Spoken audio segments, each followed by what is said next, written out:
I think I know what bartenders talk about when they say that when their shift ends at like 2 a.m, they're too hyped up when they get home to go to sleep, so they don't start sleeping until like 4:30 a.m. That's how I felt last night after the improv at Dad's Garage. Your adrenaline was just still pumping? For sure. Mine was too. I was just laying in the bed. Was it not so much fun? It was. It was a great time. After I finally got those initial butterflies out of the way, I was able to actually enjoy myself a little bit on that stage. Kristen realized she picked the wrong month to go dry. She was so... I still can't figure out why you were so nervous backstage. When we do this for a living every single day, and all you had to do is go up there and tell a story from the show that you have told probably 20 times. I know. So, hi, my name's Kristen. I have generalized anxiety disorder. Hi, Kristen. Hi. And I put so much pressure on myself, and I was very sober. In a situation like that, I typically would have had at least a glass of wine, or like 1.5. My rule of thumb is if I'm going to be on stage doing anything, whether it's hosting, participating, I allow myself 1 liquid courage, 2, and it's going to go downhill really fast. So yeah, I was just... I was like the P1s of P1s that were there. And I know it's like a womb of comfort because they know us and they love us, which is why they're there supporting Bert's Big Adventure. But at the same time, I'm just like, I'm going to do something so stupid and we're filming this and it's going to be out there forever. And I'm just going to let everybody down. So yeah, that's me. I felt just the opposite. I felt so comfortable until, I'll tell you what happened to me. I was fine for the reasons that you mentioned. These are the most hardcore P1s. We sold this thing out in 48 hours. We were in front of people that knew us and loved us, and wouldn't even if we failed, it was going to be funny to them. And we were working with Dad's Garage that has been around for 30 years doing improv, so they weren't going to allow us to fail either.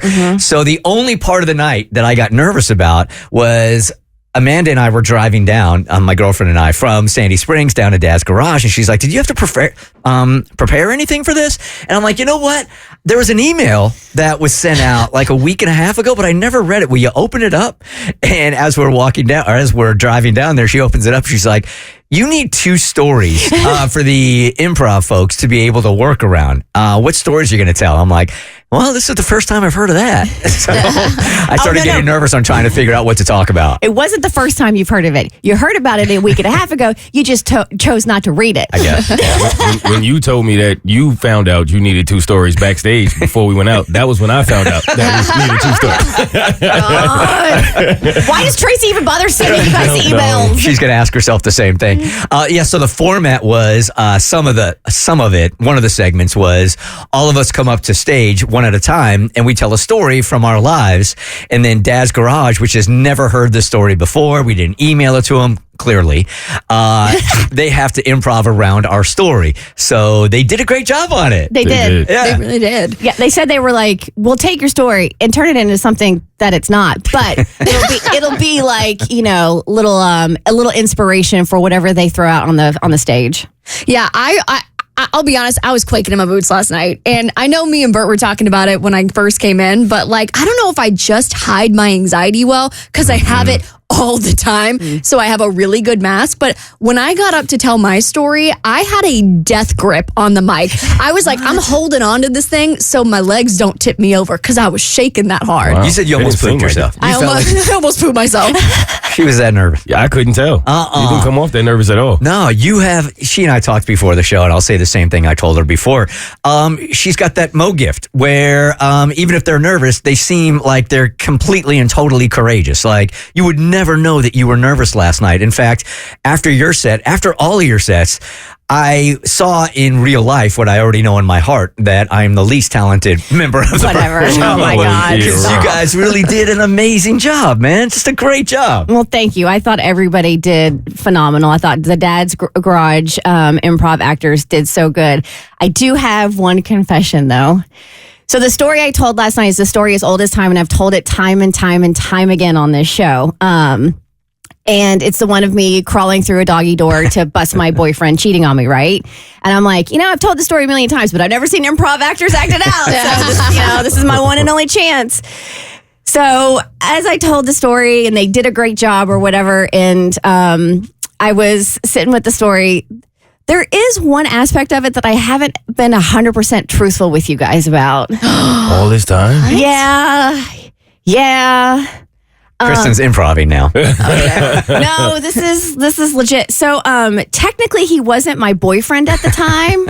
It was actually my ex-boyfriend's house that I broke into. So that makes you extra sketchy. Yeah. So you guys weren't even together when you broke into that?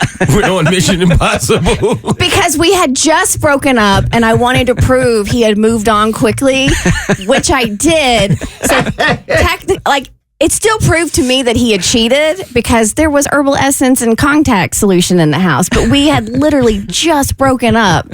So it wasn't my boyfriend, it was my ex. You know what we got to do? Because now you really did. You just retroactively stepped into Psycho. Yeah. I think we got to make that part of a segment. That people tell us that when they stepped into Psycho in their past and they haven't told the entire truth. Whole truth? Yes. That does change the tone of the story a little bit. Quite a bit. That was an important detail. That we actually technically weren't together.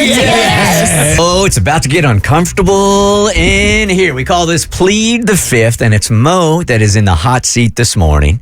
We have all submitted anonymous questions for Moe that are designed to make him cringe a little bit, make him uncomfortable. Mm-hmm. Now, if one of them is over the top, he could always plead the fifth if he's a yeller. It isn't going to get uncomfortable in here. This man never gets uncomfortable. Mm-hmm. I think he prides himself in the fact that you have never once pled the fifth.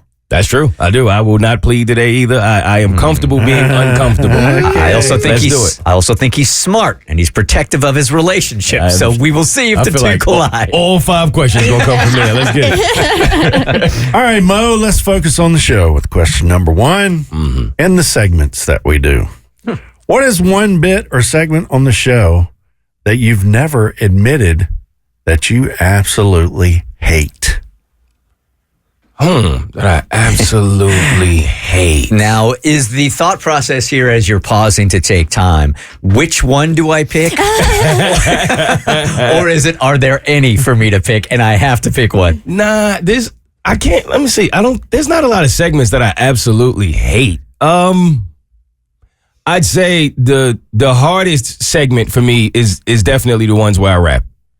Because I think because I take it so seriously that it's difficult for me to do it unless I'm like really, really doing it. So I always feel like they're just not good. They don't live up. You kill it every time. I don't think they're good at all. All right, Kristen, will you do me a favor and put that on the schedule for Monday? Spontaneous raps for Moe, right? Somebody came up to me last night at the improv show, wanted me to bring my Friday recap raps. And she goes, you should go back and forth with Moe. And I said, you should shut up. I do love when you rap though, Tommy, so you should. Yeah, okay. Okay, remember the story you told about you were in Thailand and there was a guy who offered money to buy your girlfriend? Yes, sir. What amount of money could you have been offered that was so grand that you and your girlfriend collectively would have said, okay, I'll go for it? And you must pick an amount. We've actually talked about this. Okay. How could you not, after a situation like that, like literally actually presents itself in real life? You have to have that conversation. I hope you did the smart thing and let her answer first. Of course. Okay, because if you come in low, of course, you're in a lot of trouble. Well, because she said, at first there's no amount of money, and I'm like, come on, like let's really think about the no amount of money for one. Now, what's going to happen in that night? I don't know. I don't never have to know. But I tell you what, that man would have put anything more than $10 million on the table. We'd have had to have a little discussion. Times are hard. All right. Would she have agreed to $10 million when you guys were talking about it? Probably not. She said there was no money? No, well, she said no. And then when I said 50 million, she paused. All right, we're at the halfway point. Moe has yet to plead the fifth. Question number 3. What gig could you be offered and you would go to Bert and say, I'd like to get out of my contract? Ooh. Oh, that's easy. Going on tour with Dave Chappelle. Oh, yeah. We would understand that. Yeah, that would be the one. I'd say you could still do the show from the road. I gotta focus. All right, you got to wake up in the morning, do the Bert Show, say hey to Dave for us at night. You know what time you're done with comedy at night? I would be like literally not sleeping. No, you wouldn't. You Yeah, would at just all. like, you'd stay up all night with Dave, and then you get up, you like, or you not even get up, you just go to a mic and do the show. Straight to work. You got a contract. Question number 4. How many, this is not the question, by the way. How many years you been on the show now? 7. Okay. During those 7 years that you've known Bert Weiss and all of the plethora of ladies that he has dated. Oh, God. Okay, that's making me uncomfortable, and I'm not even on the hot seat today. Who among those ladies would you sleep with? Whoa. And That's crazy. And you must name someone. Just for the record, you have a green light for all of them except my ex-wife. Oh, got it. You can't offend me with an answer. I've never seen her, so I don't know what she looks like. But if we're going off of just stories and swag, it would be who put you in Timberlands? Chandra. There you go. She's also the one that slapped me in the middle of my own party. Yeah, that sounds about that's right. Your girl, huh? Yeah, that's her. All right, you've reached the last. I can't believe you remembered she put him in Timberlands. Yeah, that sticks to my head for some reason. You've reached the last question, and I really hope you answer this question. I hope you don't plead the fifth. Who on the Bert Show do you think is the least culturally sensitive? Meaning they know the least about the culture and are ignorant about how America treats minorities. Oh, damn. Yikes. Damn. I'll go with Bert because he didn't know Richard Pryor was dead. That's pretty good. I mean, Or DMX. or DMX 4 times. Yeah, there you go. I mean, Mo, you have gotten through Plead the Fifth. thank you very much. All right, Amber. So, you never feel more single than when you are sick, eh? Yeah, that kind of opens up your eyes when you want someone to take care of you. So I have been single for chronically for quite some time, and I just recently got over the flu, fever, whooping cough. I don't know what it was that's going around. There's something. Everybody, man. It's crazy. And I'm congested still, but luckily I'm not contagious, so you guys are safe. But over the weekends, when I had to call in, I was laying in bed, and my dad, he's older, he can help take care of me, but I always feel like I'm a burden because he's older, so I don't ask him for stuff, you know? I don't like to be a bother to people. So anyways, at this moment, I'm like literally hacking up, and I'm coughing, and I'm achy, and I just want someone to bring me some soup. And I'm watching all these cute little movies, and people are just, when you have someone who loves you to take care of you and rub your back. So when I'm sick, I feel so lonely because there's no one to care for me and like make me feel all love and warm, and I hate that. So I feel like there's certain times when being single will be amplified. Yes! Like Valentine's Day, it'll be amplified. I'm such a bitch on Valentine's Day. Weddings, it'll be amplified. Tuesdays. It'll be amplified. Weekends. Having to go to and from the airport.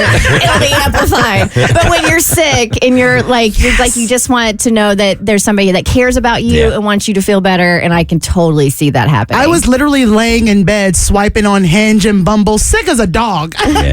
Maybe I can find a match, and maybe she's also a CNA or something.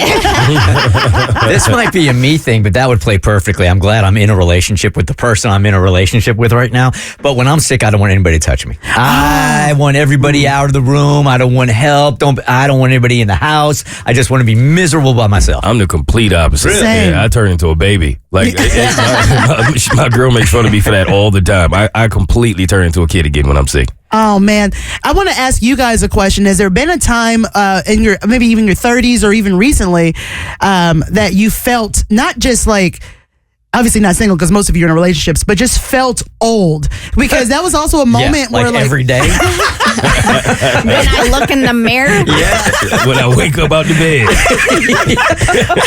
when my knees are like, When I'm in the gym and I'm watching some 22-year-old lift 790 pounds and I've got 15-pound dumbbells in my hand. so you when I guys are wake so up in my neck, I can't move my neck because I slept wrong on my pillow. Every day we're coming up in the elevator, and I look at myself in the reflection of the silver of the elevator. I'm like, damn, you old. When I stretch, it sounds like Rice Krispies cereal. Dang. So you have a couple of examples there? Yeah, we get it. Is what we're saying. Yeah, when I'm reading anything, and Amanda goes, maybe you need glasses because I'm squinting so When I badly. have to take a picture of what I'm reading so I can zoom in on it, because even with my glasses, I still can't read it because the font is too small. So I think the answer to that is yes. Oh my God. Because I was just going to say I felt really old when I was sick, but you guys nailed it. There you go. You should feel better now. Because my knees are feeling like a drive-by. I just could not. She said she was out there helping people move the cars the other day. Oh, my God. Because all the snow, and it was 2 days removed from that action. She's like, I am so sore from helping people try to get snow out of their driveway. I said, so yeah, my butt hurts so much, I feel like it looks amazing. But I'm a lot better now, but I definitely need to find some love. So the next time I get sick, I ask somebody to rub my back and bring me some soup. There you go. Call your dad. He's in the next room. Right. All right, Abby, you want to try something new this morning? Let's go. Yeah, so while we were having our break over the holidays, I was recovering from a small procedure at my doctor's, so I had a lot of time to binge stuff. And I'm really not a TV watcher, so I was watching Outlander, I was rewatching Bridgerton, and then I found myself on YouTube watching like history documentaries and ending up on like history TikTok.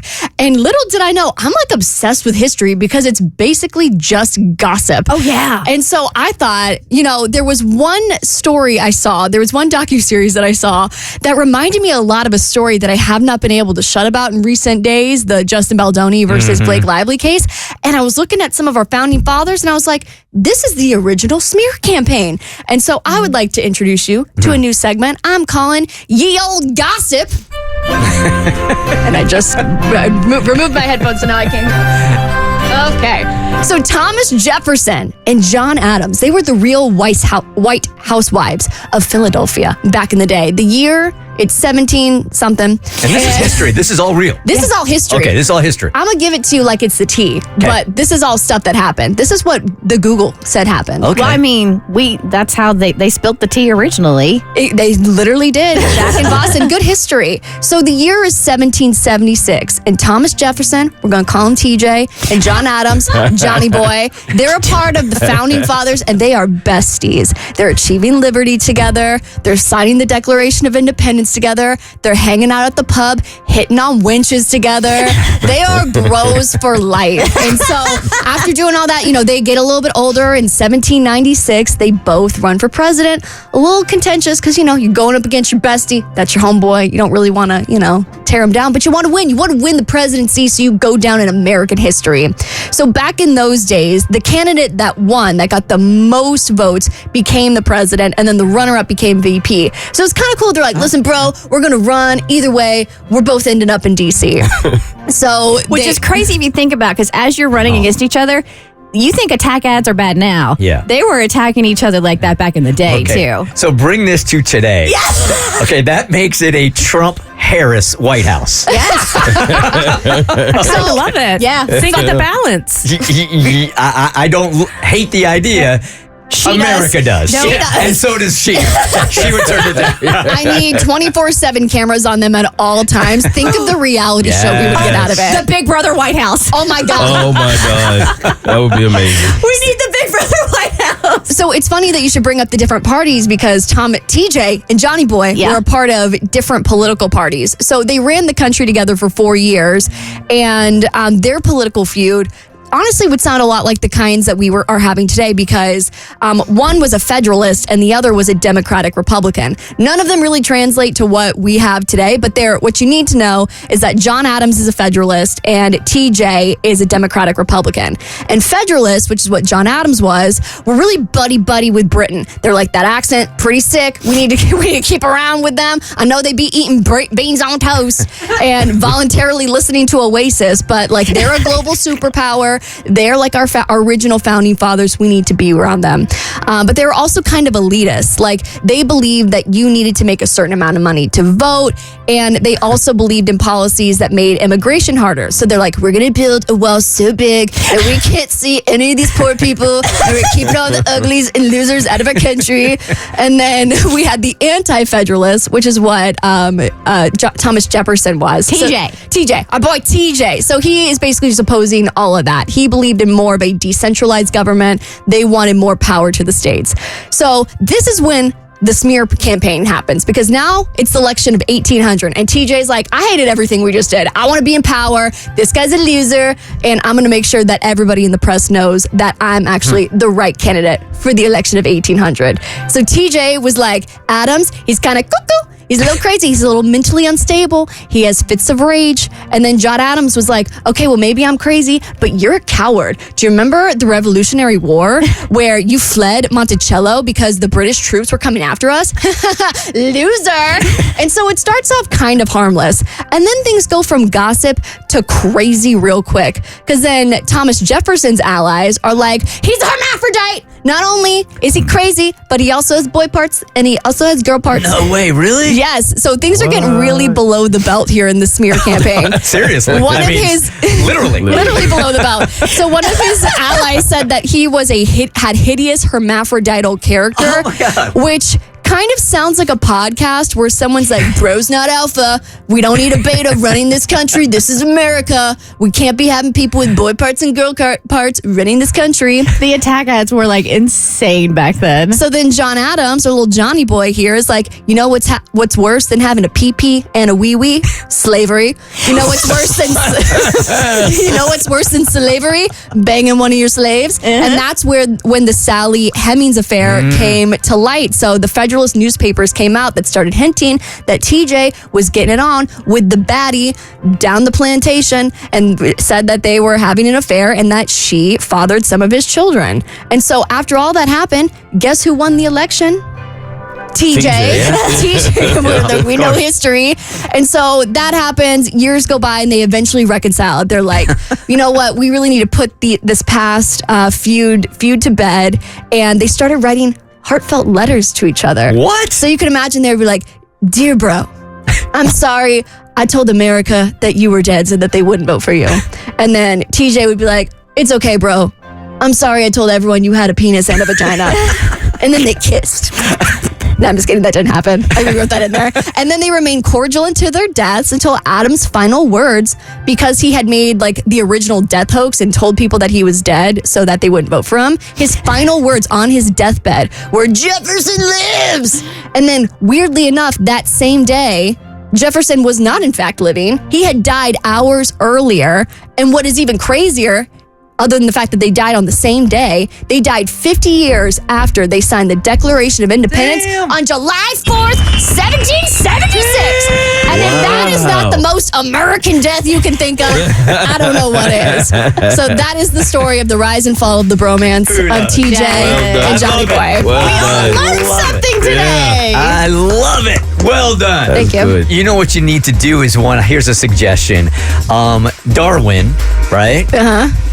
And the dude that he was sailing around the world with hated each other so much that Darwin said, I can't take it anymore. You just let me off right here, right now. And that's where he landed in the Galapagos Islands. And history and evolution was completely changed after that. And it all was because they hated each other so much. And Darwin couldn't stand to be on that boat. Coming up next week on Ye Olde Gossip. Mo has a problem. And it took 4 million views for him to realize this dude has a problem. Serious problem. And I realized how much my problem was holding me back in life. And I feel like maybe I could use this story to inspire someone, because I think a lot of times in life, we just doubt ourselves and we go through phases of just not believing in yourself.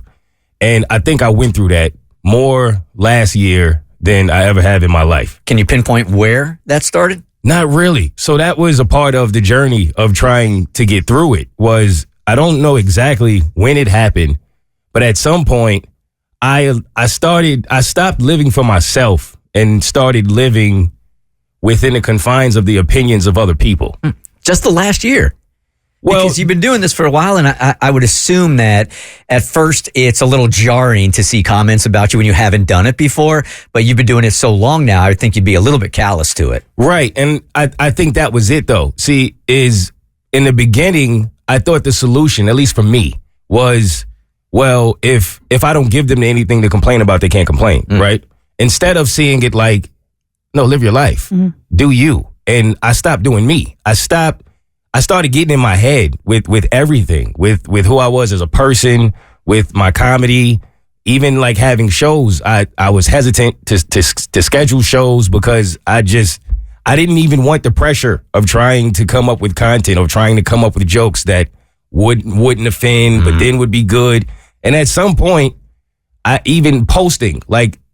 stopped posting like I used to, and I couldn't really figure out why. And I think for a while, I didn't even realize I was doing it until people started bringing it to my attention. I feel your pain because it's crazy because you do this for a while and it's like it's just ebb and flow, right? So you're comfortable in your skin and you're being yourself, and then there's wear and tear of the commentary, and you get to a point where you start to get tore down to where your solution is, well, I'm just not going to give them anything to comment on. And again, we're talking, and when we're talking numbers, the common sense here is, and I've said this so many times, and I hope I'm not boring you, the amount of negative comments that we get are so few compared to the positive ones, but human nature makes you look at the negative ones and you're looking to completely change things based on a sliver of opinions. Right. It's for self-protection. Though. Yeah. Absolutely. I think it's not even a knee-jerk reaction. I think it's just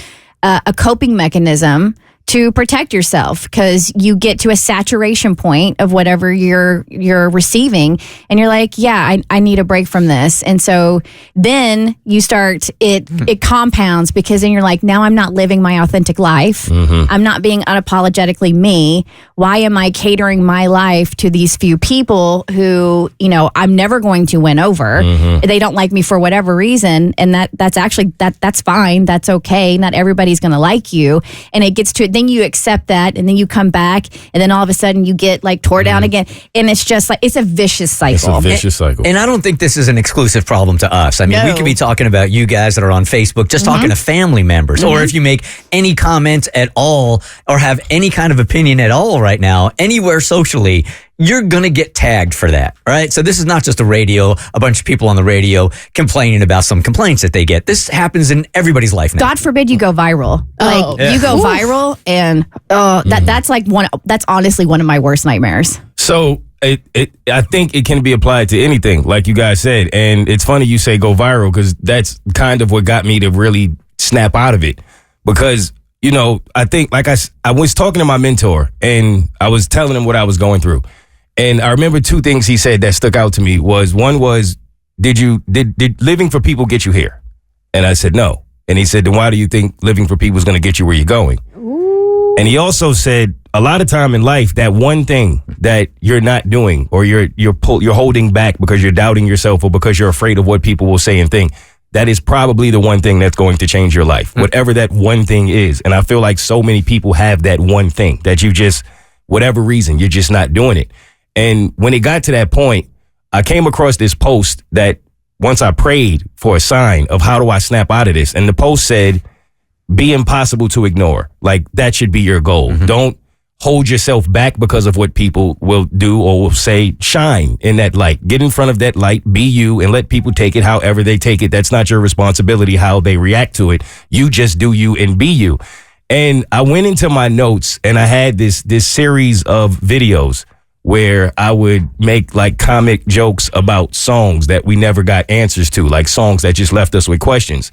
And it was funny to me because when I looked at the date of the video, I had made these videos 2 years ago from the day that I saw the notepad, and I never released the videos. I never did it. I wrote it down and then I completely backed out of it and was like, nah, I don't even think this is funny. Like, I'm not doing this. I go through that a lot, especially like right before I have a show. Like, it's like 10 minutes before you go on stage as a comedian, you completely don't think you're funny anymore. You're like, what the hell am I doing? Like, this doesn't make sense.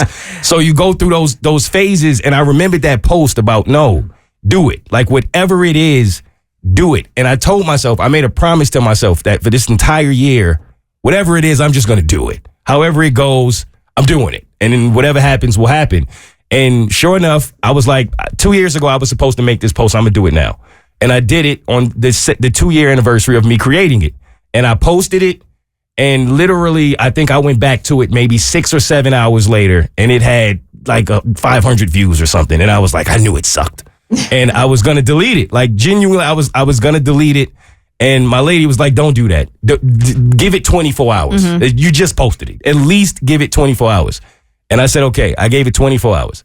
And when I woke up or when I looked at it, I think at that point it was at like 20,000 views already. Wow. Just that quick.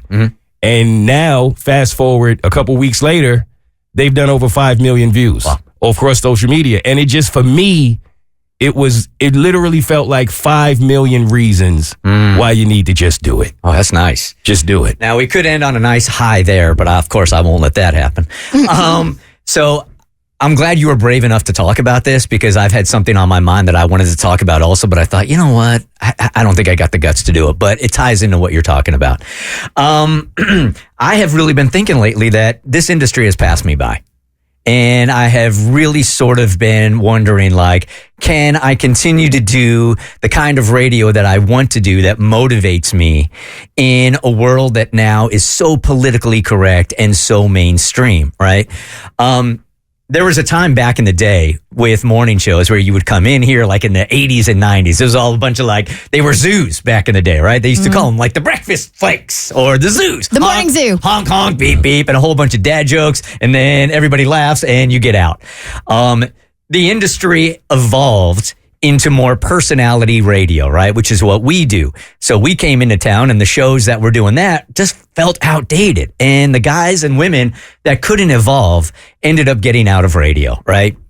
So I'm wondering if I am in that phase right now because our industry has changed so much where you have to be so mainstream and you can't be even a little bit, you can't even say offensive. You can't say any jokes and you can't take risks anymore without losing a whole bunch of listeners, which is what we are based on, right?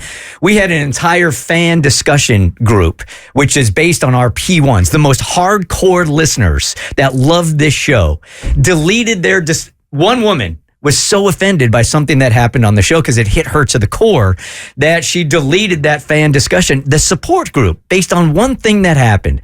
And right after that, I thought, I just might be a guy that even at my age might be too edgy to do morning radio anymore, man, because it doesn't fire me up to come in here and say politically correct things all the time and just do bits that don't have any meaning. But it seems to me like mainstream radio is going that way that I kind of feel like maybe I'm a dinosaur. Like it's playing it too safe? Like that's where the ratings are now. The ratings now, with things that have changed in our industry, is play a lot of music, talk for 60 seconds, get out and do something else and talk about things that are superficial and then get out. That's never what we've done. Never. And it's not creatively what I got into this industry for, and it still doesn't fire me up. But if we want ratings and we want to do well in our industry, I sort of have to go in that direction, and it doesn't do anything. So I've been having the same thoughts that you just verbalized. It's just like, maybe it's just, I just don't, I think I'm kind of a dinosaur and maybe this isn't the place for me anymore. Well, so to what you're saying, and you and I have both been doing this the longest. So, I've been in morning radio for 20 years. So I've seen the evolution of it. And I'm torn because in some aspects, before I would go in, I never thought twice about what I said on the air. Right? Like, when I started doing this like 20 years ago on my previous morning show, you just went in, you said what you wanted to say and you didn't think twice about it. Whereas now I'm very hyper aware and I will have intentional pauses because I know you can say one wrong thing and you are canceled. Like, it's literally like your entire career is hinging on the words that are coming out of your mouth. And this could be in anybody in any office. It's not just a radio thing. Correct. You could be a salesperson in any office. You say one thing, and I think it's just making everybody very cocooned. But also, I also do love how radio has evolved because there are things we did 20 years ago that I am not proud of. You know what I mean? That's for sure. Right? So it's weird. It's like it is like this double-edged sword. Like I do feel like I have to walk on eggshells. However, I do feel like we needed some sensitivity and that we were a-holes in some of the things that we did. And I'm glad that stuff doesn't fly. I'm glad the hustle culture has been called out and that people don't do things just because they feel like they have to, but rather because they want to. So I feel like there has been an evolution in radio for good, but it also with good comes bad. And I think for me, I don't know about you guys, but I think it's even harder when you offend people when your intentions are always good.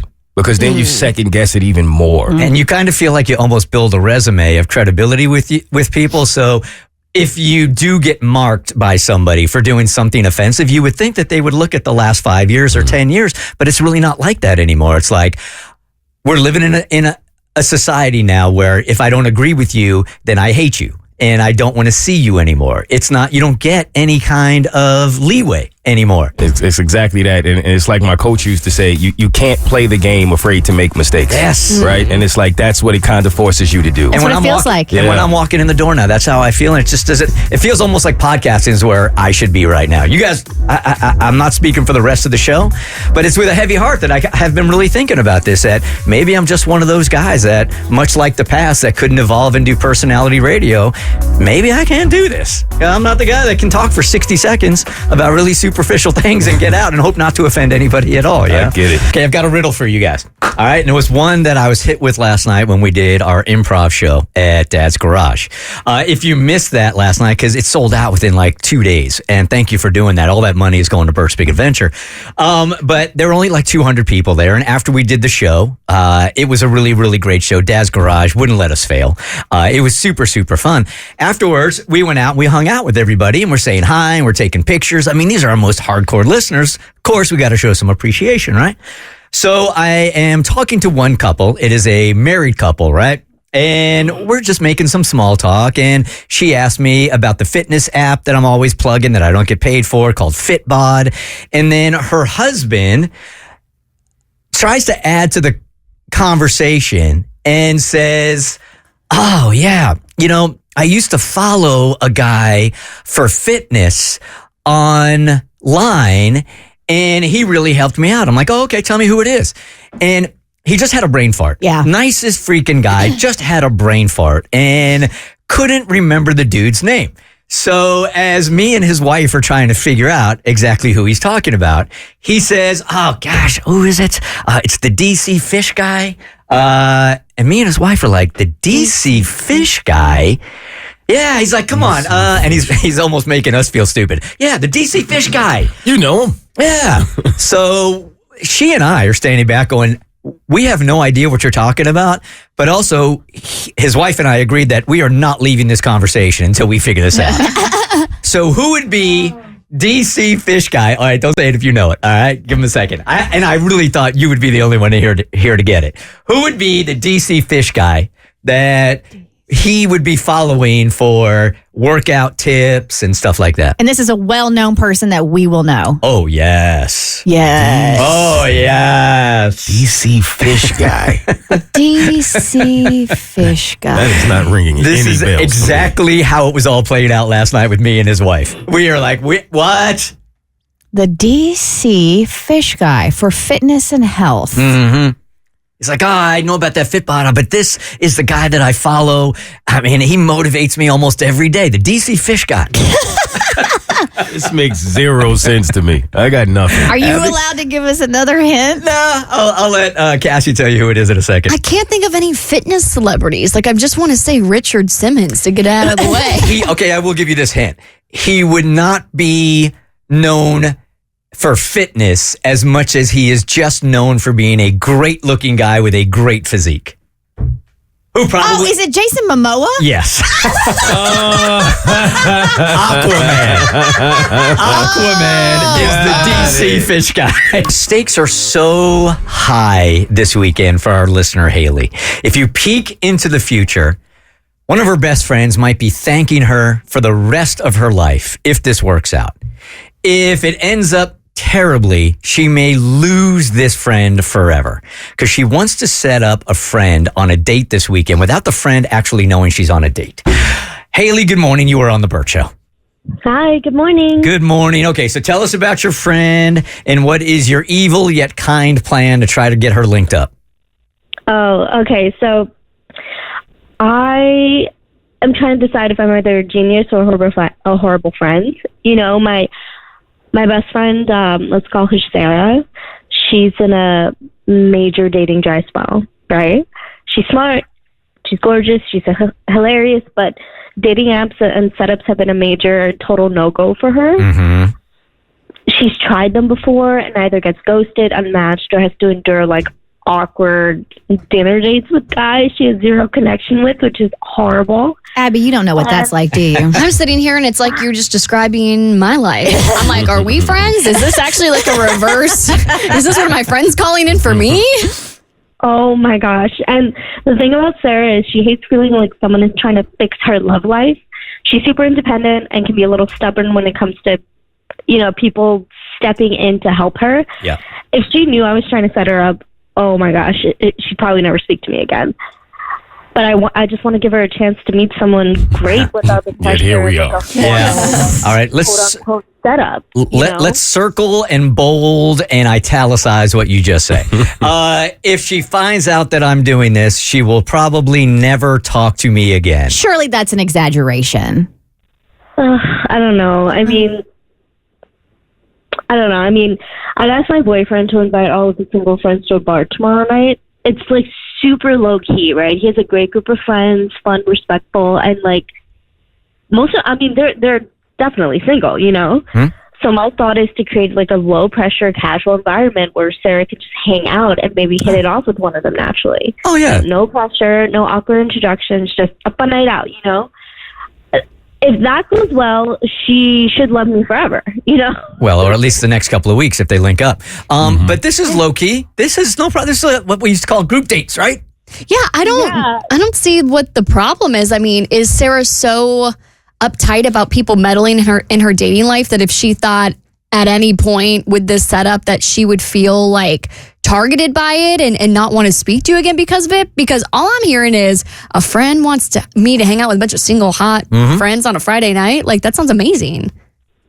Yeah, and Sarah has no idea I'm orchestrating this, obviously. And my dilemma is, on one hand, I think it's a brilliant way to help her out without making her feel self-conscious or just like a charity case. On the other hand, if she somehow finds out about my plan, she might see it as meddling and be really upset with me. What? Why does she ever have to know? Yeah, right. That's true. Right? Like, y'all just hanging out. Y'all going out for a night. I feel like this never even has to come up. It really doesn't. You show up at a bar. Oh my gosh! Look, like, you know, there's some people here that we know. How convenient. I see one area where this could go wrong, and I'm assuming the guys that are showing up aren't coming under the guise of like, we're coming specifically to meet Sarah. Because the only way I think this could go wrong is after a couple of drinks, if John or Sam or whatever looks at your friend Sarah and is like, you know, your friend Haley told us that, you know, like, you're looking for a boyfriend. Then I would start to feel a little self-conscious that everyone's talking about me and how sad it is that I'm single. But if the guys aren't in on it, I don't see how this plan would ever get revealed. Abby makes a great point. Does the dude know that you are bringing your friend here to meet him? Dudes. But there's one specific guy. I mean, as far as everyone knows, it's just a hang. You know, it's You're good, man. Yeah. It's multiple. Yeah. If you just told your boyfriend, hey, ask all your single friends to come to this bar and you didn't give them the why, then I think you're going to be in the clear. I don't think you have anything to worry about. The only one that can mess this up is you. You overthinking this one. Yeah. Just by rephrase this in your own mind here. Just that it's a bunch of people getting together and having a couple of drinks. You're going to have a great time. That's it? Yeah. I mean, in my mind, it's like matchmaking by stealth. You know, like it could be a genius way.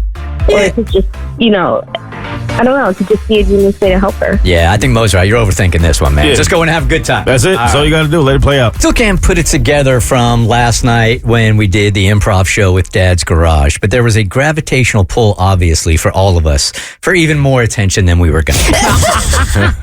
Right, so we get to Dad's Garage, and if you don't know, we did this improv show last night, and the money was raised for Bert's Big Adventure. Sold out in like 2 days. We had about 200 people there. Dad's Garage, been in Atlanta for 30 years doing improv. Fantastic place. We weren't going to fail, right?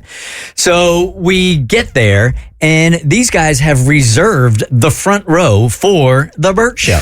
So when we're not on stage and in the acts, we are just right there on stage. So if they bring us up, we can just run right up there on stage. It says reserved, right? So that's where we're supposed to sit. I'm not exactly sure how it happened. Oh, I know how it happened. But by the first act, we were all sitting on blocks on the stage, and the employees of Dad's Garage, the performers, were sitting on the stage. They were sitting on the floor while we took up their spots. Okay, fun fact, I did not. I went down and sat in the chair like I was supposed to. Yes, you did. You fools were on stage. I was wondering why he was over there. I'm like, What's she doing over there? This is going to look weird if everybody else stays on stage and I'm where they told us to sit. So luckily, I was the first one to do my storytelling because I was sober and I was raw dogging the whole night. So I was like, I'm going to go up on stage first, rip the Band-Aid and get it over with. And like, you all were supposed to be sitting in the chairs, but you all are just sitting on stage, just goofy ass smiles and everybody. And I'm like, well, if they're going to sit on stage, I'm going to sit on stage too. I had no idea. I had no clue. I actually walked over there while they were sitting where they were supposed to be and was like, so where do I sit? And then he moved over for me. So I know he was thinking, are you kidding me? I mean, if you look at it logically, it's the equivalent of us having people in studio that are going to join us for a segment. Yep. And then all of a sudden, they are behind the mics and we're sitting in the back of the room.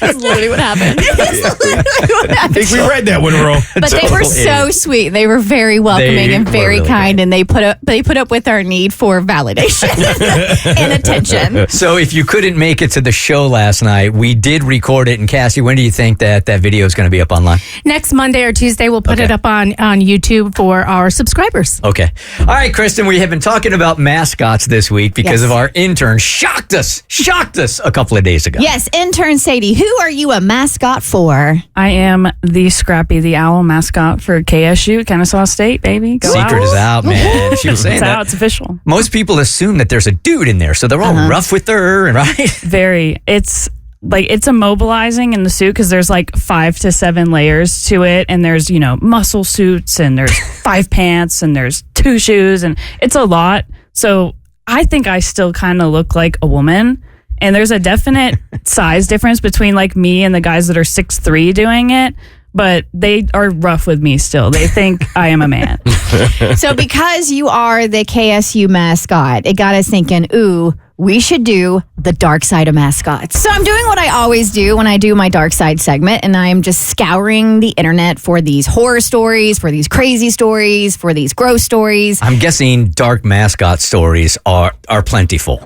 There were quite a few. However, there's like, I learn new things all the time when I do this. There's a whole Wattpad segment about like horror story, like mascot horror stories. I love when I get into the algorithm of mascots in the middle of the game beating each other up for real. Like when it just somehow, some way turns and they really start scrapping with each other. We have a friend that was Obby that this happened to, and he got called into the athletic director's office because he beat the heck out of another SEC mascot. Yeah. So they're in Wattpad. These are actual like fan fiction stories about mascots doing like horror, like weird. It was odd. Like killing people? I don't know. I didn't go there. I was like, this is odd. I'm not going down this route. However, I'm not even on the internet for 5 minutes looking for crazy, insane, behind-the-scenes mascot stories. When I come across this story about Obby, the mascot from the University of Auburn, getting stuck on top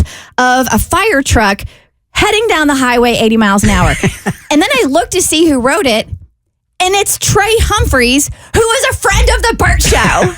And I'm like, we have to get him on to tell the story of one of his first experiences as Obby the Tiger, the mascot for the University of Auburn, and how he got stuck on top of a freaking fire truck. If you are a true P1, like you've been listening for 20-something years, you will know Trey as the guy that got married on the Bert Show. Yep. Okay? The whole segment went sideways, totally sideways by an offensive comment, but he ended up getting married anyway. And Trey, how long did your marriage last? Well, it lasted for about an hour. An hour. And I will say that the offensive comment wasn't for me. No. So let's just, So Just to clarify. That is true. That is true. All right. So, Kristen is looking at the internet yesterday, and she realizes that you are the one in this really bizarre mascot story. Do tell. Yeah, so I was the mascot at Auburn University because I have zero athletic ability and I was super skinny in college. And so I wanted to do something fun and I tried out and became the mascot. And for those that don't know, it's basically a huge tiger costume, which is a ton of fur. It's almost like you're wearing carpet all day long. You can't breathe. It's really hot. But in the state of Alabama, there's no professional sports teams. So as the mascot, I had to go all over the state doing these appearances. And one day, a little town somewhere in Alabama called, and they're like, "We're having a parade. Would Obby come down and be in our parade?" Like, yeah, we'll go down there. So I go down there, drive my little Acura or whatever the car I had, get dressed like by myself, put on this costume, kind of sneak into the parade. And so I'm walking around in this like small town parade, which is fine. It's middle of the summer. It's pretty hot. And I'm walking around and I'd kind of sit on like one of the cars that's in the parade to catch a breath. And then I'd keep walking or whatever. And then I'd wave to the crowd and I'd sit on another car. And eventually I kind of stood on the back of one of the fire trucks that was in the parade to catch my breath. I was like, oh, this is cool. And then I climbed up to the top of the fire truck so I could sit up top on where the fire hoses are so I could, see everybody, and I'm waving. Everybody can see me. Great mascot move. I'm peak position. I don't have to walk. This is like professional mascot 101. So I'm sitting on the back of the truck waving. And all of a sudden, we're going, and I notice that the truck keeps going forward and the parade makes a hard left. And I'm thinking to myself, well, that's odd. The parade's going a different way and we're going a different way. I'm like, well, whatever, maybe it's, and then the fire truck hits the lights. And before I know it, we're doing like 90 miles an hour down the highway in somewhere in Alabama. Right. And I'm laying flat on top of all these hoses because I'm like, if I fall off this truck, I'm a dead man, obviously. And I've got this big tiger head on, no idea what to do.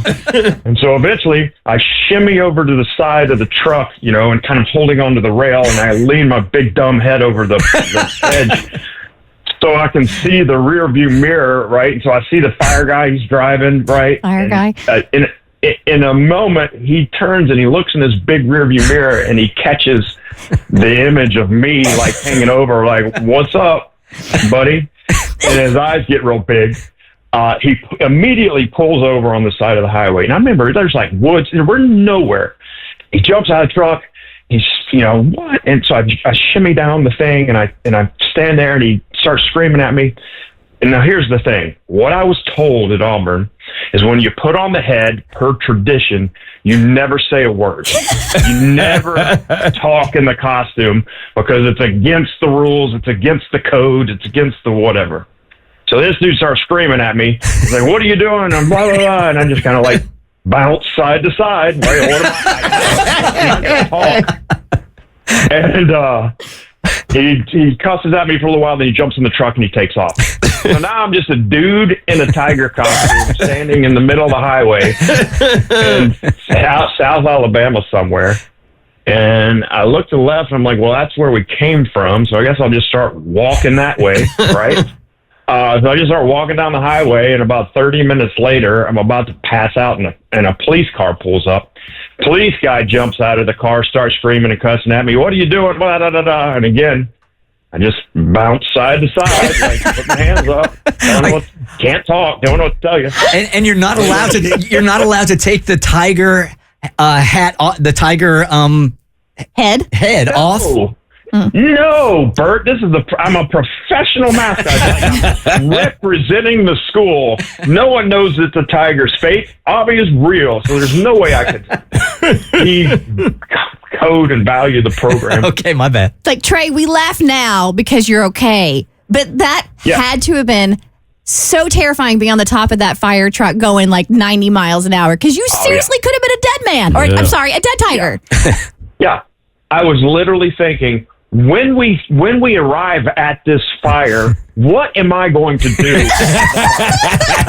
Well, they let you hold the hose. I'm just going to get off and be a part of the team in a burning building. What is going to? This is insane. So I was trying not to fall off. I was trying to prepare for firefighting or whatever was going to happen. Trey, wherever we were going. Did the police officer who came and got you? Did he put you in the back of the cop car as Obby and drive you back to the parade route?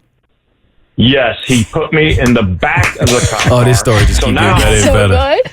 I'm a dude in a tiger costume in the back of a police car in the middle of Alabama. No idea what's going on. Can't talk, right, because of the code. And he eventually drives me all the way back to the town. We get to the town. I mean, it's a ghost town, but there's no parade, nobody. I forgot where I parked. He just drops me off in the middle of this small town in Alabama, and I wander around in the tiger costume until I eventually find my car. Some hours later. I'm actually stunned that as you're walking down the street, just a random car wouldn't pick Obby up, because seeing Obby in the wild like that is like seeing the band members of Lynyrd Skynyrd. It would be that exciting if you're in Alabama, right? Well, thank God, because most of the Alabama people are, Alabama fans, which is the other team. And I'm sure they would have, who knows? It would have been bad. It could have ended really bad. That as well. Yeah, it could have ended really bad for Obby that day. All right. That is a wild story. I will say this also. So one weekend, I go to Auburn with Trey and Joel. And what is the weekend that Auburn mascots all hang out and they have their conferences? Obby alumni? Yeah. Tell them about it. Yeah, we do. They do like a reunion, an Obby reunion for all the people that do it. So if you can imagine 30 nerds all hanging out together down at the school.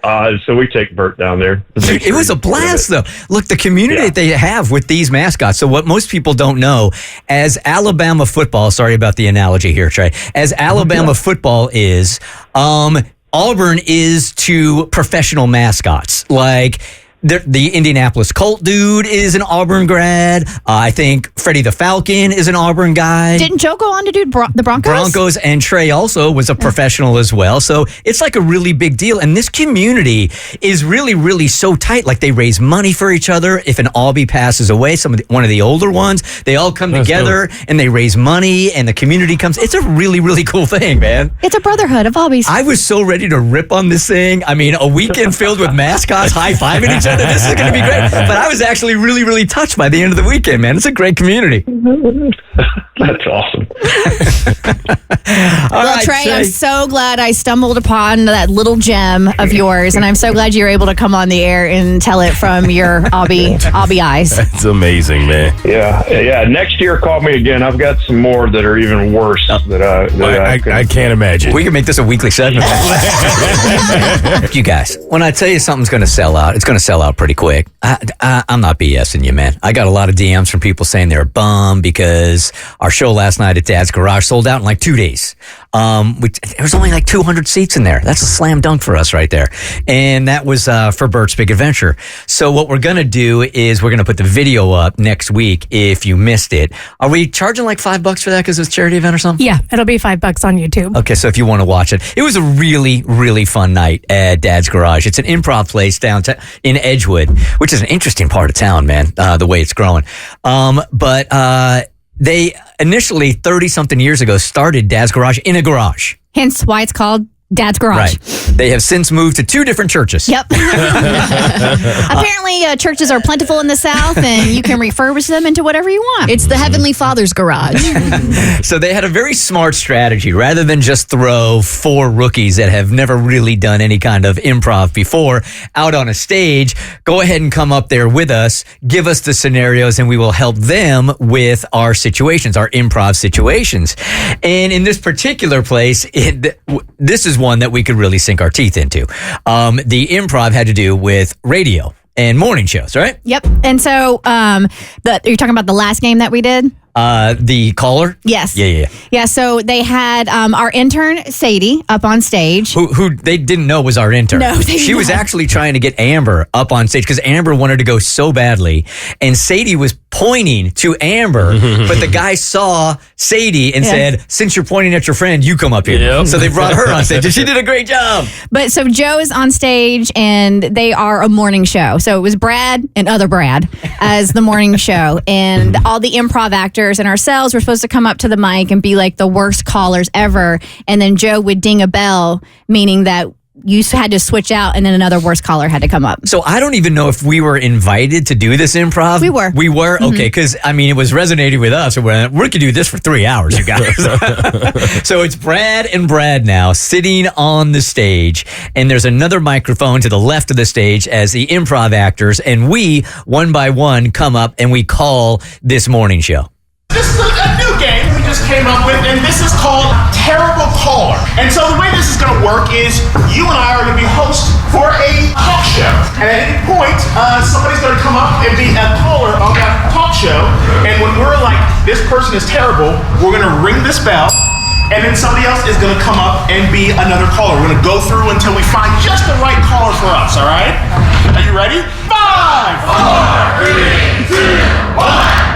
Hello and welcome to our lovely show. We are Brad and Other Brad. Other Brad. Welcome to the Double Brad Show. We got some amazing callers for you. All right, first caller, what do you have? Hi, Double Brad. It's me, Angela. And I'm having a real hard time because my daughter's going to go to college. She don't want to dress in matching outfits no more. That sounds boring. Next caller. Hello, caller. Go ahead. Let's go.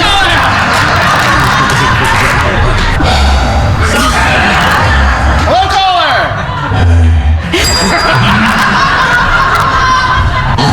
Hello, is this Brad, another Brad show? This is the Brad and the Other Brad Show. Oh my God. Can I say that I've been a fan of your show ever since you first aired and Hey, is this Brad and Brad? It's Brad and Brad. Oh, on the radio!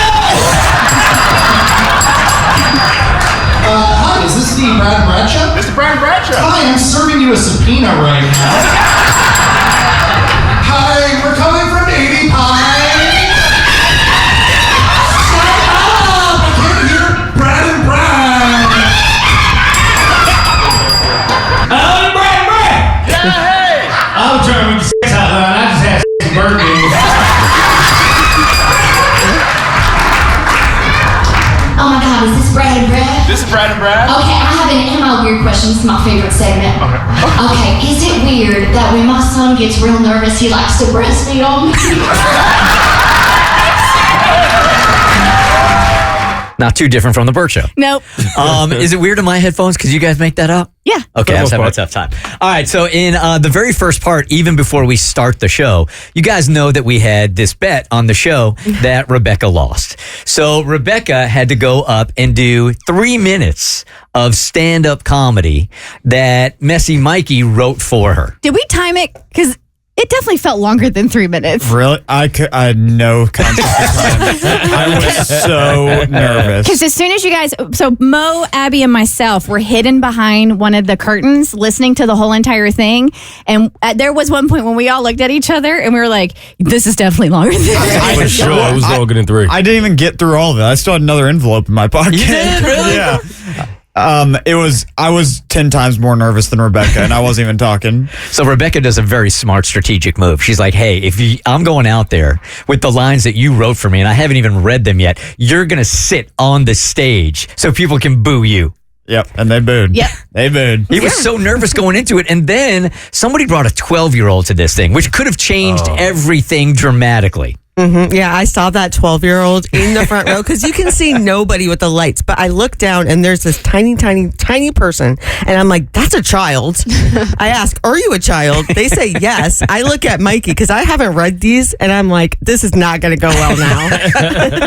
Now, you were texting Mikey on the way down there? Well, Okay. So this was literally, so the show started at 7 and this all started at 3:43 p.m. So mere hours before we were supposed to be at Dad's garage. Kristen, you got me fired up. I gotta admit, I was fired up. I worked all week on this stuff. Like, I was so nervous. I've never wrote a joke before, so I was lucky I got 3 minutes of stuff. I got it all printed out, all put into envelopes. It was perfect. Kristen texts me and she says, oh, just make sure it's not dirty. And I was I like, did not say that. What? I did What not do say you that. mean? I have it in writing. All right, say it. I did not say that. So Rebecca hit me up and she's like, hey. Yeah, snitch, by the way. That's a whole different thing. So Rebecca hit me up and she's like, hey, so are there going to be kids there? Because, Bert's big, but blah, blah, blah, blah, blah. I'm worried about it being too dirty. And I'm like, well, surely, yeah, it can be dirty, but it's not going to be over the top, right? And then I thought, probably should have talked about this prior to hours before the show, but here we are. So I did a group text, a little behind the scenes. Let's pull the curtain. Tommy, me, Mikey, and Rebecca. And I started and I said, in regards to tonight's stand-up, making sure it's not overly dirty because this is an event benefiting BBA. And then Mikey's like, oh, dang, I will rewrite it now. And then I said, to clarify, it can be edgy, but we don't want over the top. Let's keep it in keeping with the Bert Show brand, which is what we've talked about in our bonus and stuff like that. And Mikey said, so bonus BS or less edgy. So now you were in your head. Yes, I could tell you were in your head. Bad. And I said, it's an after hours event, so think bonus BS. It's more about quantity. If it's one dirty joke after another, that's too much. A few, cool. And he goes, I'm working on taking all of the badass out. Would you want me to send it to you for a check? You're in panic mode. Well, I seem to remember the last time we talked about the bet on air, I said, how far should I take it? You guys said, oh, do whatever you want. Go out there. Just get after it, man. And then mere minutes before the show, hey, by the way, change everything. No. And I was like, You were done set up. Done for. So that when he did that, and I'm like, now he's really nice. I go, please send it to Tommy for a review. And to clarify, all the bad S doesn't need to come out. It just shouldn't be all bad. Makes sense? And you're like, yeah, I got you. I was furious. All right, so here now, this is going to take up right from Rebecca on stage. Mikey sitting next to her, and she is now reading jokes that you had not pre-read. No, I had not. Okay, I thought you were pre-reading. No Okay. idea. Hadn't pre-read, and this was her act. How y'all doing tonight? Good? I'm scared. So. And I have not seen this, by the way. This is the first time that I will be reading this. Are you a child? Well, that's great. I'm sorry for what's about to happen. Okay, all right. Here we go. Just want to reiterate, these are Mikey's words. I do not subscribe to any of these words. They do not represent me. All right. I want to start by saying that everything you hear tonight is 100% reflective of my own thoughts.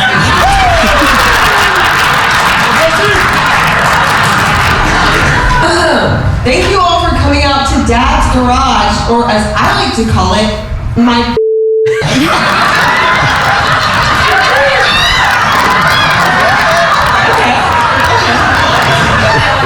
I just want to remind everybody that Rebecca's parents were right there. And if you didn't get that joke, the punch started with a V. Yeah. Okay? And ended with an A. In all seriousness, though, Mikey is an incredible human being with a ton of money and clout. When Mikey invited me to Jackson's to play ping pong, I thought it was just a traditional Korean dish. Just kidding, Jackson. Thanks so much for hosting your Your dog was delicious.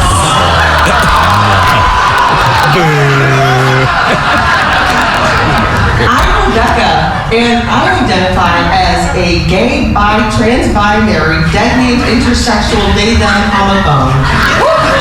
But most people call me a Southern accent. If you think Drag Race is seeing how fast you can tuck your between your legs, you might be a redneck. If you have 10 cars in your yard and the only one mobile is your home, you might be Cassie.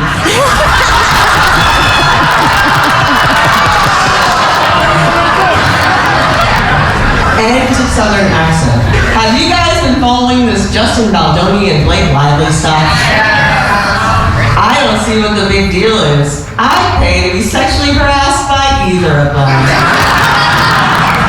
Believing all women is easy until you hear Abby say she's deleting her dating apps. Should have settled on Chuck E. Cheese guy. Okay, insert crowd work here. So, child, how old are you? 12. 12? What's your name? Red. Boo him.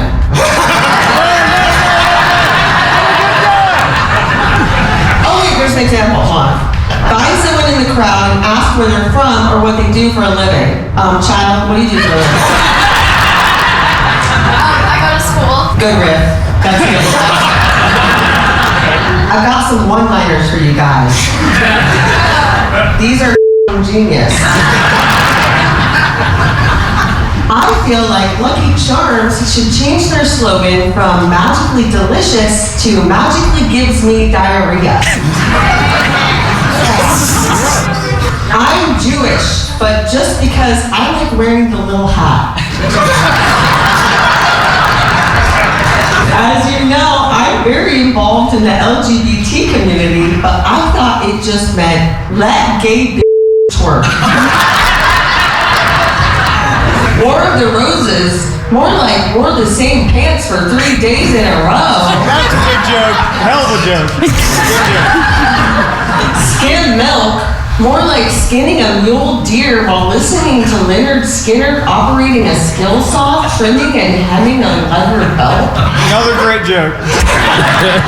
MacBook Air, more like MacBook. I don't care about the everyday struggles of cis white men.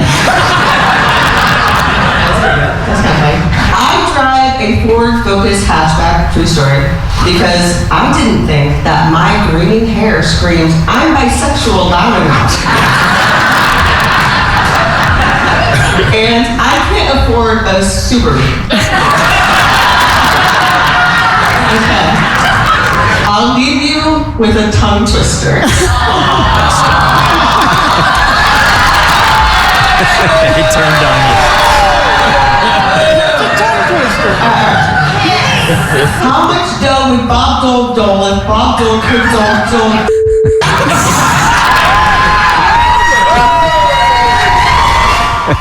So there you have it. There you have it.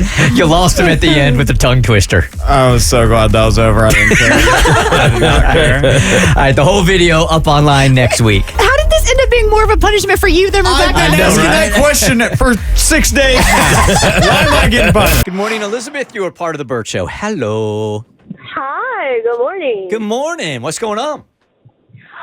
So I was just calling in about the segment talking about morticians and everything, and my husband is a mortician, and he's been in the field for several years now. So I mean, I have my take on it, and of course, like if you guys had any questions, I could answer any. Yeah. But let's go ahead and reset this for those that weren't listening.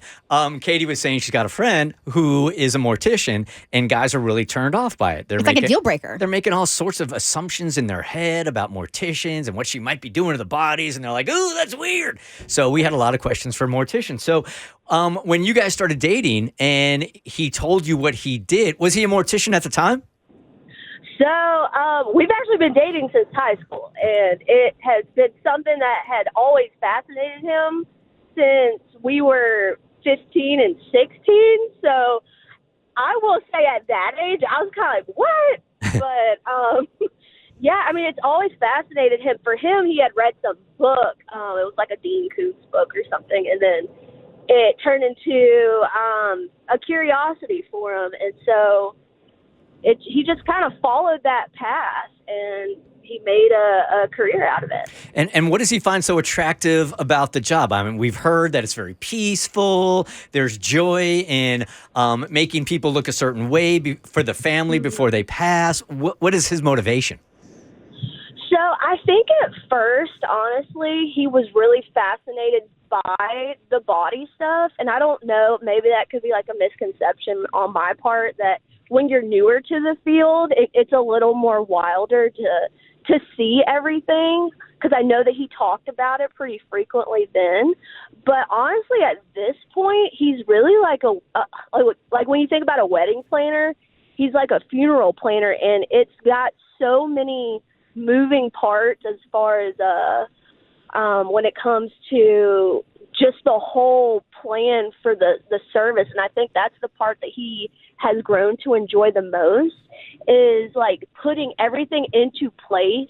And he gets so many families that come to him afterwards that are like, you made this experience amazing for me. I mean, he had somebody make him a shirt one time. Like, really? He gets such a thrill from the enjoyment of servicing people, and he was such an introvert when he started the job. So I think it's really just like putting, like you guys said, putting people to rest and giving them that closure during the most difficult time of their lives. And it's a pretty admirable job, in my opinion. Sure.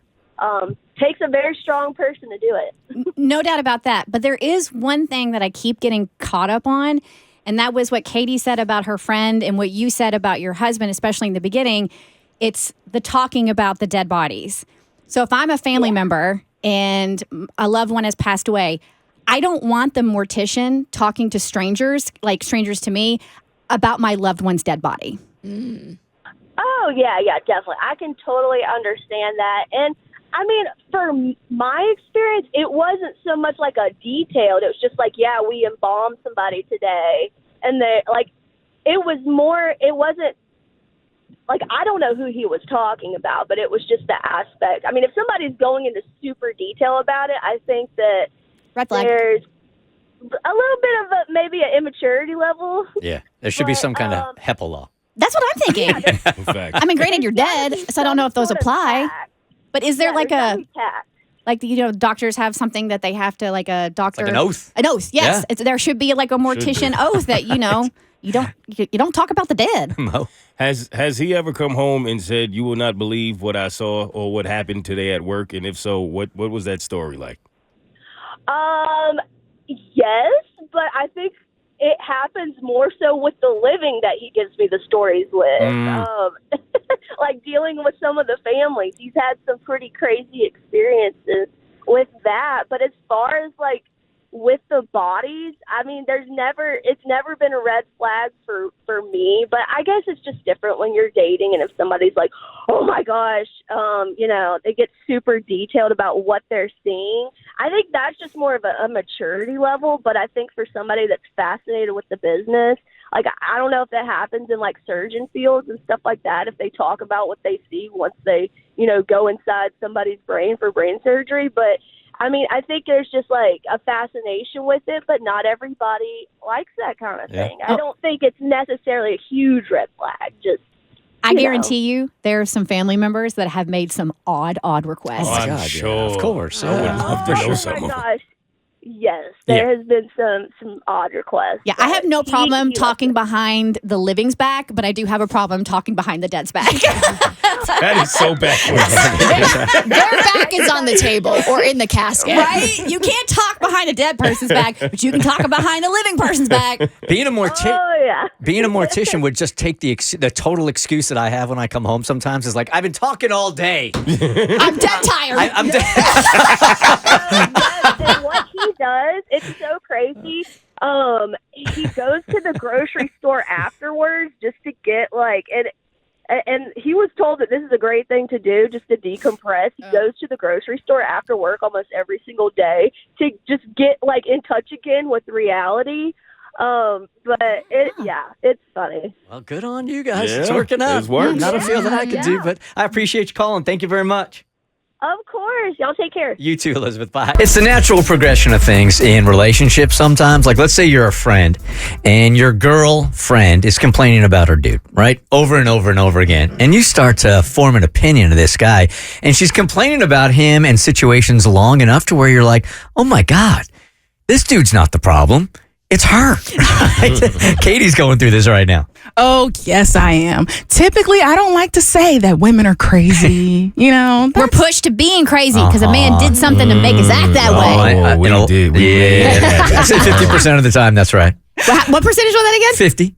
2. 52? Yes. The majority? You just want the majority? Okay. 60-40. Right. Sometimes a girl needs 2%, all right? Okay, you got it. In this case, my friend is just flat out crazy. She wasn't pushed into being crazy. She's just crazy. So she's talking to us and she's telling us the story. She's like, y'all, I think I have to apologize to my boyfriend. And we're like, okay, girl, well, you know, what happened? We're thinking it's something just simple, like a little disagreement, miscommunication. No. She calls her boyfriend one day. And after the first call, he didn't pick up. She's like, okay. Gave him a little 5-minute grace period or whatever. For a whole 5 minutes, huh? Yeah. It was nice. She calls him back. He doesn't pick up again. And she's like, okay, well, why isn't he picking up my phone call? So she calls him a third time. And the third time, he doesn't pick up. So now she's like, okay, I know you're off work. I know your routine, your schedule. What are you doing? Did she check his location? Because that's what I would have done immediately. I don't know if she has his location or not. So I didn't ask Well, then that, she's not actually. trying hard enough. So the overall time we're talking about here is less than 10 minutes? Yeah. 3 calls. Less than 10 3 minutes. calls. 3 minutes. Okay. So on the 4th call, he picks up. And she's already irritated because she's called him 3 times and he didn't pick up. Right? And so she's like, dude, what are you doing? I've been calling you, trying to talk to you. And he's like, I'm cooking. And she's like, cooking? You don't cook. What are you cooking? And so he's like, feta. He starts stumbling over his words. Fettuccine. Yeah. Because guys, I mean, even though sometimes we're not doing anything wrong, just the tone of the woman puts us on defense and we sound guilty even though we've done nothing wrong. That's true. Right. So he's tripping over his words, trying to say what pasta he's cooking. And she's like, see, I know you're not even cooking pasta. You don't even know how to say fettuccine, right?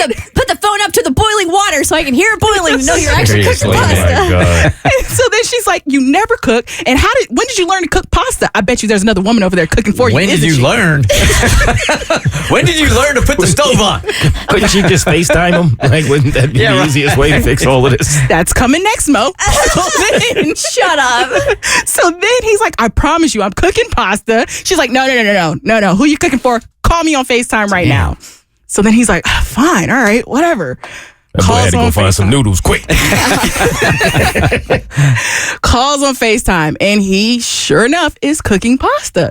That's not even good enough for her. No, what? She's like, okay, where's the woman? There's somebody else there. Oh, Lord. And then he lives with his brother. So his brother comes out, and he's like, hey, she tripping again? So at the point they started FaceTiming, and she has visual evidence that the man has boiling water and he's cooking his fettuccine / linguine, whatever.